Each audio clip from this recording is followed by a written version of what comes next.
नमस्कार विद्यार्थी मित्रांनो, मागच्या वेळेस आपण इस्त्रीबद्दल आणि वॉटर गिझरबद्दल माहिती शिकलेलो आहोत. तर याच घटकातील जो पहिला जो औष्णिक उपकरणाचा जो घटक आहे त्या घटकातील हा तिसरा शेवटचा घटक आहे, तो म्हणजे विद्युत वॉटर हीटर. आता विद्युत वॉटर हीटरच्या बद्दल तुम्हाला माहिती घ्यायची. जे वॉटर हीटर आपण घरामध्ये पाणी गरम करण्यासाठी वापरतो त्याला वॉटर हीटर म्हणतात.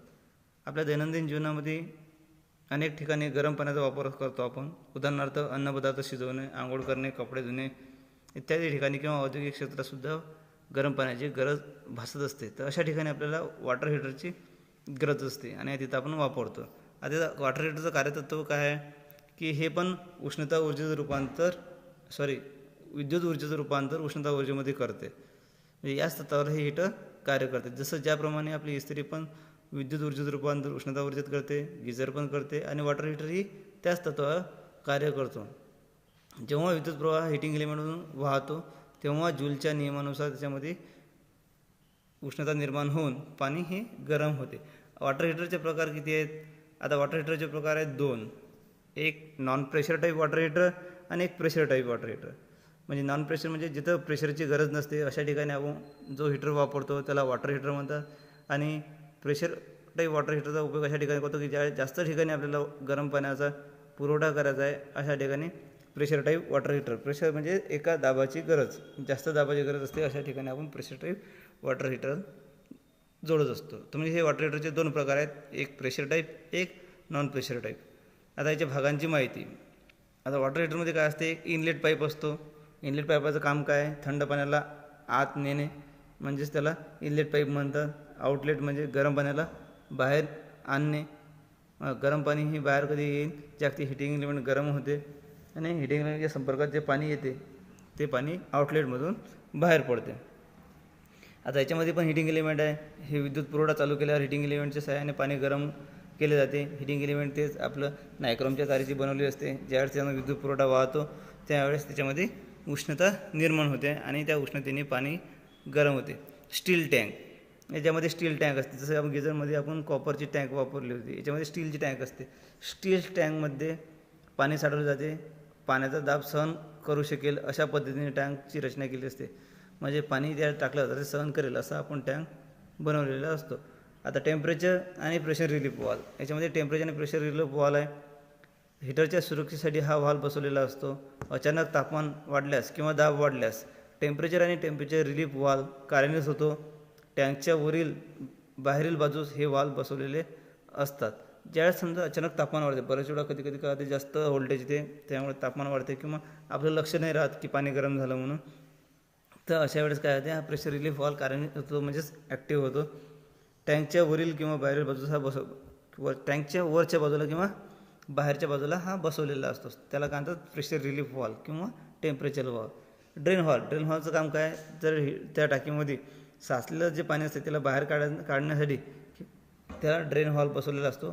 तो ड्रेन व्हॉल्व आपण उघडून साचलेलं पाणी किंवा आतमधला गाळ तो आपण बाहेर काढण्यासाठी हा ड्रेन व्हॉल्वचा वापर करतो. थर्मोस्टॅट हा तापमान नियंत्रणाचं काम करतो. तापमान वाढलं असेल त्याला कमी करतो किंवा आपण त्याच्यावरती तापमान सेटसुद्धा करू शकतो. आणि याच्यात रिसेट नॉब नसतो. विशेष म्हणजे गंज प्रतिबंधक ॲनोड रॉड, याच्यामध्ये ॲनोड रॉड असतो. तो स्टील टँकमध्ये बसवलेला असतो. हा मॅग्नेशियमपासून बनवलेला असल्याने गंजणारे घटक आकर्षण करतो. म्हणजे जे गंजणारे घटक असतात तो हे ॲनोड रॉड आकर्षण घेत असतो. या गोष्टीवर तुम्ही अंडरलाईन करून घ्यायचं की ॲनोड रॉडचं काम काय? तो गंजणारे घटक आकर्षण घेण्याचं काम हा ॲनोड रॉड करतो. आणि स्टीलच्या टँकचा आतील भाग गंजण्यापासून वाचवतो. म्हणजे स्टीलच्या आतमधला जो भाग आहे तो गंजण्यापासून वाचवतो. पण कालांतराने हा रॉड बदलावा लागतो. म्हणजे काही दिवसानंतर हा रॉड तुम्हाला बदलावा लागेल. विद्युत हीटरची कार्यपद्धत. साधारणतः वॉटर हीटरमध्ये दोन हिटिंग एलिमेंट थर्मोस्टॅटला जोडलेले असतात. म्हणजे या हीटरमध्ये वॉटर हीटरमध्ये दोन हिटिंग एलिमेंट जोडलेले आहेत. अगोदर वरील बाजूचे हिटिंग एलिमेंट टँकमधील वरचे पाणी 120 ते 140 फॅरेनहाईटपर्यंत तापवले जाते. म्हणजे जे अगोदरचं हिटिंग एलिमेंट आहे ते 120 ते 140 फॅरेनहाईटनं तापवलं जाते. त्यानंतर खालील बाजू असलेल्या हिटिंग एलिमेंटचे कार्य सुरू होते. म्हणजे खालच्या बाजूला दुसरं जे हिटिंग एलिमेंट बसवलेलं आहे ते पाणी गरम करण्याचं काम करते. परंतु काही हीटरमध्ये फक्त एकच हिटिंग एलिमेंट असते. बऱ्याचशा हिटिंगमध्ये काय होते की त्याच्यामध्ये एकच हिटिंग एलिमेंटचा वापर केला जातो. त्यामुळे देखभाल करणे सोयीचे होते. कारण की एकच हिटिंग एलिमेंट असेल तर जर मेंटेनन्स करायचं असलं आपल्याला तर त्याला सोपं जाते. 2 असले तर आपल्याला थोडासा त्रास होतो, जास्त वेळ लागतो आणि खर्च पण जास्त येतो. हिटिंग एलिमेंट खराब झाल्यास सहजतेने बदलता येते. जर हिटिंग एलिमेंट खराब झालं, एक जर असेल तर ते सहज बदलता येते आपल्याला. गरम पाणी वापरल्यानंतर त्याची जागा थंड पाणी घेते आणि पाणी तापल्यावर त्याची क्रिया सुरू होते. म्हणजे गरम पाणी वापरल्यानंतर, म्हणजे गरम पाणी बाहेर पडल्यानंतर ती जी जागा खाली होते त्या जागेच्या ठिकाणी आपलं थंड पाणी टाकीमध्ये येते आणि हे तापवण्याची क्रिया सुरू राहते. आता वॉटर हीटरमध्ये दोष तसेच आहेत जसे आपण इस्त्रीमध्ये बघितले, वॉटर गिझरमध्ये बघितले, तसे याच्यामध्ये वॉटर हीटर चालू होत नाही. त्यांची कारणं आणि उपायसुद्धा सेम टू सेमच आहेत. जसे की विद्युत पुरवठा बंद झाला असेल तर तो चालू करून घ्यायचा आहे, बघून घ्यायचा आहे कशामुळे गेला असेल.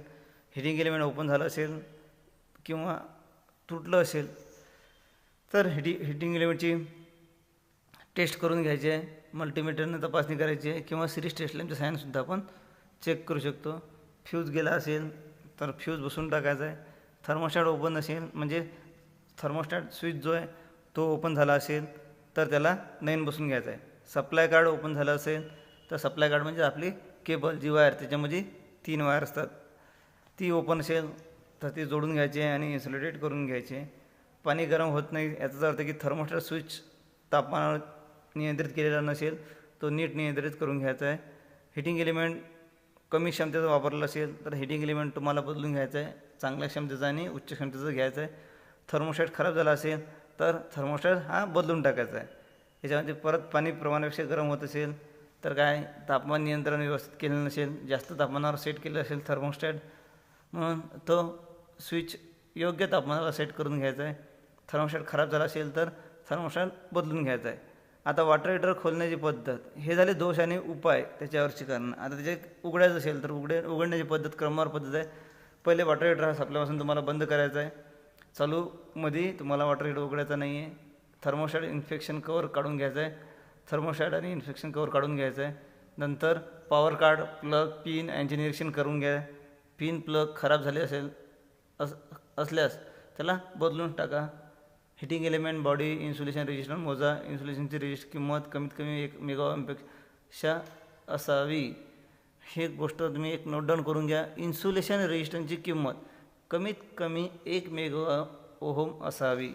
इन्सुलेशन जो असतो आपला सर्वांचाच म्हणजेच केबलवरील जे वायरवरील इन्सुलेशन असते, कॉईलचं इन्सुलेशन असते, रेजिस्टन्स असतो, प्रत्येकाचा इन्सुलेशन रेजिस्टन्स हा असायला पाहिजे कमीत कमी 1 मेगा ओहम असायला पाहिजे.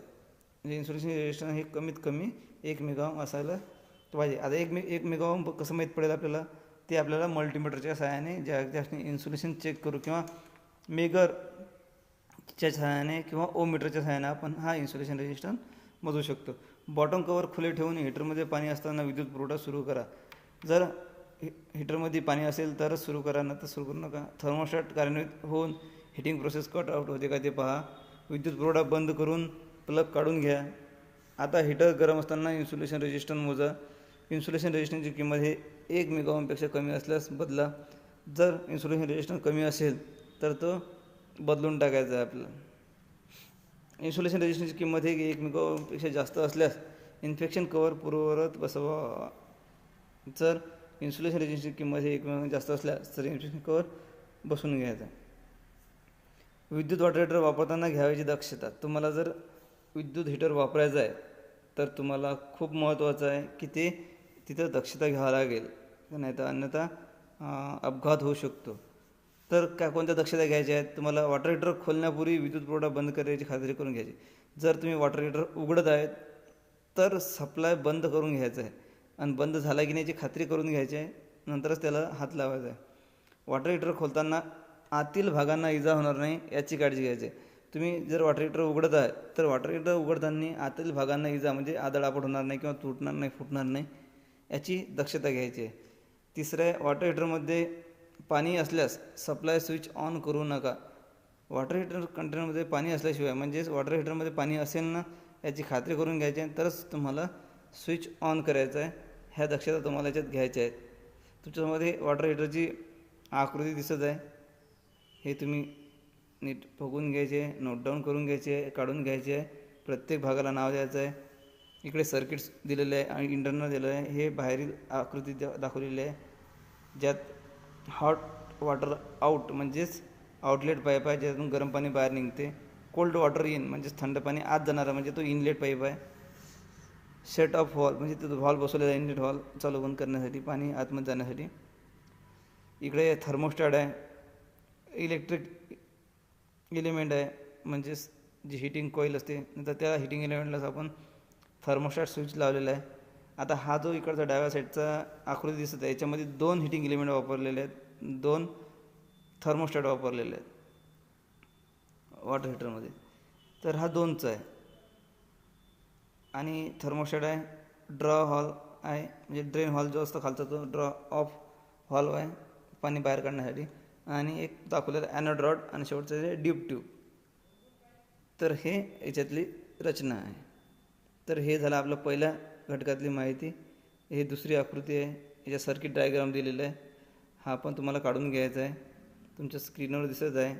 पॉज करू शकता, होल्ड करू शकता, याला बघू शकता. याच्यामध्ये ते 3 रेड ब्लॅक ग्रीन म्हणजेच तेच आपला सप्लाय कार्ड आहे, थर्मोस्टॅट आहे, पायलट लॅम्प आहे जो इंडिकेटर लॅम्प म्हणतो आपण त्याला, हिटिंग एलिमेंट आहे. तर हे आकृती तुम्हाला काढून घ्यायचे आणि प्रत्येक भागाला नाव द्यायचे आहेत. तुम्ही व्हिडिओला होल्ड करू शकता आणि चेक करू शकता. आता पुढे टेस्ट, याच्या टेस्ट कशा घ्यायच्या, open circuit, short circuit test. जशी आपण गिझरची घेतली तशी या हीटरची पण घ्यायची आहे. अर्थ लिकेज सर्किट टेस्ट घ्यायची आहे. याला तुम्ही होल्ड करून ही पण आकृती काढून घ्यायची आहे. दिसत नसेल तर मी तुम्हाला झूम करून दाखवतो. हे बघू शकता तुम्ही झूम करून. प्रथम इथं तुम्ही पॉज करू शकता. पॉज केल्यानंतर तुम्ही याची आकृती काढू शकता. तर दुसरी आहे अर्थ लिकेज. इथं तुम्ही व्हिडिओला स्टॉप करू शकता आणि आकृती पाहू शकता आणि काढू शकता. आता नंतर आहे तुमचं स्वाध्याय, जे आपण या पाठामध्ये शिकलो आतापर्यंत. त्या पाठातले सर्व स्वाध्याय इथं समोर दिसतोय तुम्हाला. विद्युत इस्त्री मध्ये काय असते, आपण आता प्रत्येक घटकामध्ये बघितलं की विद्युत इस्त्रीमध्ये काय आहे, विद्युत ऊर्जेचं रूपांतर हे उष्णता ऊर्जेमध्ये होते. म्हणजेच पहिली रिकामी जागा काय आहे, उष्णता ऊर्जेमध्ये केली जाते. दुसरी काय आहे, विद्युत इस्त्रीचे उष्णता नियंत्रण करण्याच्या पद्धतीवरून, म्हणजे उष्णता नियंत्रण करण्याच्या पद्धतीवरून किती प्रकार पडतात, तर 2 प्रकार पडतात. ॲटोमॅटिक इस्त्रीमध्ये काय असते, तापमान नियंत्रण करतो आपण, तर ते कसं काय वापरलं जातं, त्याच्यामध्ये त्याच्यात जो वापरतो तो जो असतो त्याला काय म्हणतो आपण, थर्मोस्टॅट स्विच, की त्याच्या सहाय्याने आपण तापमानावर नियंत्रण करत असतो. चौथा आहे गिझर आणि इनर कंटेनर. गिझरचे इनर कंटेनर हे कॉपरपासून बनवले असते. आपण बघितलं गिझरमध्ये पहिल्या स्टॉपमध्ये की जे इनर कंटेनर जे आहे ते कोणत्या धातूपासून, ते कॉपरपासून बनवलेले असते. हे आहेत रिकाम्या जागा. असे तुम्हाला PDF फाईल पाठवलेली आहे, त्याच्यामध्ये तुम्हाला सर्व रिकाम्या जागा स्वाध्याय सोडवायचा आहे. मी फक्त एवढंच सांगितलं आहे. तुम्हाला पुढचे पूर्ण सर्व वाचायचे आहेत आणि स्वाध्याय सोडून आपल्या वहीवर लिहून घ्यायचं आहे. तर हे जोडे लावा आहेत, थोडक्यात उत्तरे आहेत, हे लिहून घ्यायचे आहेत, सोडवायचे आहेत. तुमच्या PDF फाईलला दिलेले आहे, त्याच्यातून तुम्ही शोधू शकता आरामात. तर आपला पुढचा जो पार्ट आहे तो आहे इलेक्ट्रिक बिलची माहिती घ्यायची आहे आपल्याला, विद्युत बिल. तर आपण आता पुढच्या पाठात शिकूया.